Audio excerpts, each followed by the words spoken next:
In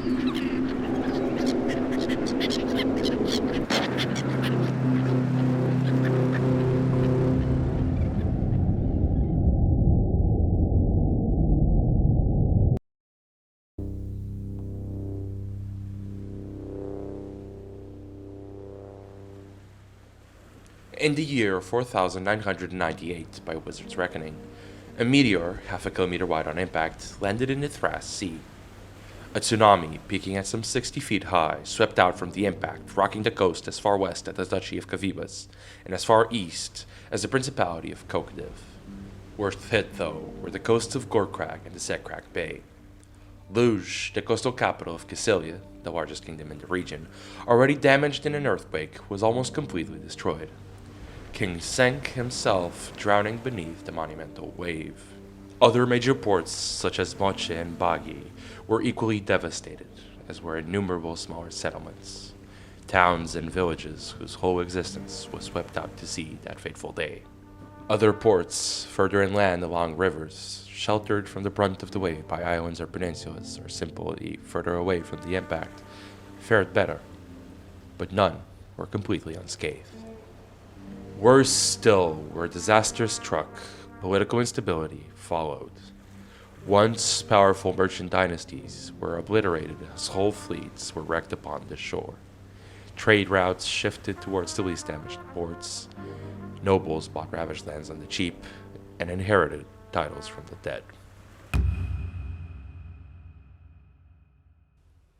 It was into this chaotic time that the first Wizard's Conclave was born. Meeting 2 years later on the coast of the island of Cheda, then part of the Republic of Balkogad. 216 mages from around the known world gathered to share their wisdom and magical talents in a combined effort to bring stability back to the region. Unfortunately, only 112 wizards arrived on time, and a conference which was meant to last days stretched into weeks and then months. The wizards, valuing age and experience, soon became stuck arguing which of them could trace a line from apprentice to master back the furthest. Back all the way, some claimed, to the time of the ancients and the creation of the schools of magic themselves.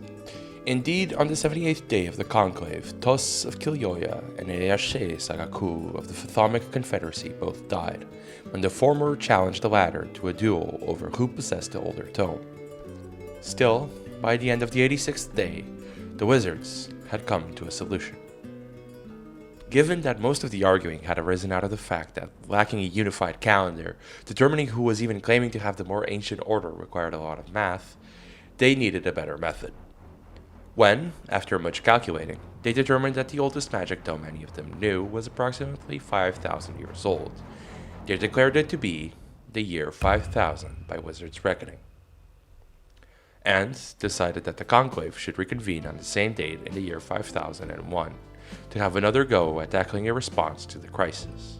The second Wizard's Conclave had about 2/3 the attendance of the first, but was far more productive, unifying units of measurement, world maps, and even creating their own form of writing, unanimously agreeing that with the standards decided, next year they would surely be able to tackle the crisis. But to just about everyone else, it seemed the conclave would be a passing novelty, each meeting attracting less and less members until the whole thing fizzled out. What followed, however, would prove the old adage true. Nothing brings people together like a good war. Kysia was merely a hatchling when the First Empire fell, and dragons hunted each other across the skies of the world. She survived the brutality of her own species, only to die underestimating a human wizard. And if the mage had not left the scene soon after, history would have developed quite differently. Death was not the end for Kysia the Dread. The dragon's knowledge of animancy allowed her to reattach her soul to her body, and so live again, at least in a manner of speaking. No soul separated from the protection of its body survives the Umbra unscathed, and so the Kysia that returned to life was changed in strange ways. Plus, she had developed a certain contempt for all living creatures, and humans most of all. In the year 4506, Kysia flew to Stadstikar, the ancient palace of Sjaherazad the Conqueror, the first Dragon Emperor. The ancient fortress was millennia past its prime, little more than a ruin up in the mountains, its treasures long since plundered. But there was something looters had left behind. The bodies of tens of thousands of workers, servants, and guards, kobolds who had died during Ztist Celda's construction or worked in its halls. For centuries, Kistia waited, haunting that ancient ruin. She recruited apprentices, other dragon necromancers to serve as future generals and aid in the casting of her great spell. A spell so great it required immense magical energy. The kind that did not simply happen. No, she needed to wait. Wait for a great umbral god to pass through the ether, to concentrate magical energy into the ruin. On the 5th of March in the year 5002, it finally happened. Local accounts from the kobolds in the foothills below tell of a great and violent storm, greater than any they had ever seen, clinging to the mountain slopes. Within Ztist Celda, ancient earth parted, tombs burst, and the dead woke from their eternal sleep. Back on Chita, on the 15th, the third Wizard's Conclave was starting its second week, when the sculptor, Ztist Celda, flew in bearing urgent news. It's all gone. She is coming. If you're liking the video, consider leaving a like and subscribing. It's really hard as a small channel, and we appreciate any boost we can get from the all-powerful algorithm. These are works of passion, so if you want to help us out, you can also leave a donation on our Ko-fi in the link below. Now back to the video. The kobold passed out from exhaustion, but when he came to, he explained what had happened. A massive army of the undead had swept through the countryside, massacring their way through villages they came across, swelling their ranks even further with the newly dead. The Duke of Warshak had scrambled his knights to meet the attack, but they were slaughtered. Ztist only barely managing to escape thanks to the wings he had fashioned himself. According to the sculptor, the undead horde now numbered at least 50,000, but likely far more. And worse still, they were led by dragon. Warshak was already overrun, the small realm mustering minimal resistance, and now neighboring lands were under attack. Attempts were being made to raise levies and meet the undead, but it was taking too long. The wizards were skeptical at first. An undead army was not unheard of, but 50,000? It was absurd.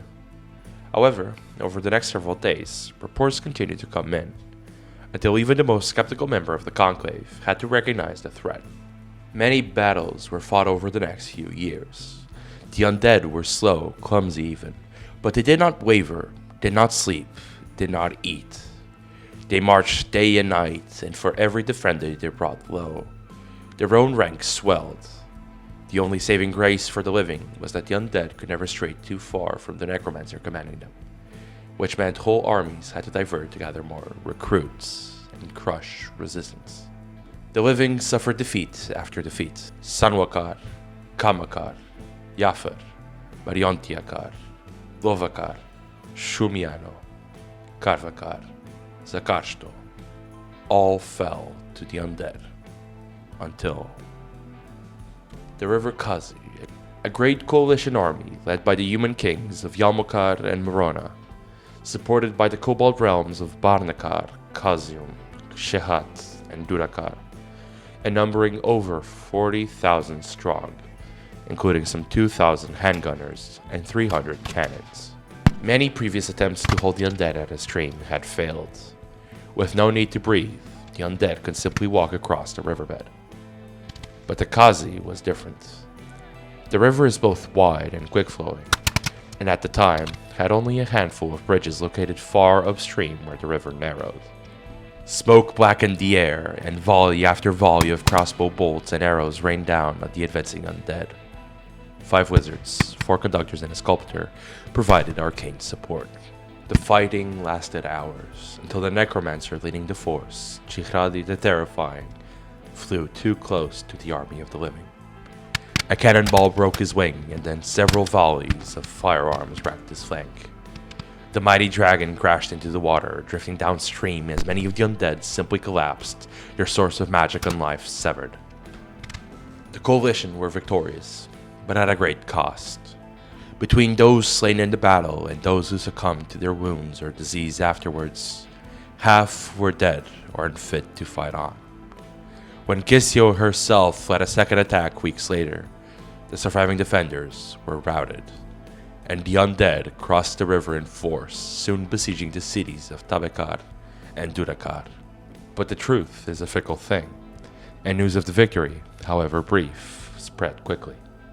A hope of victory had been born.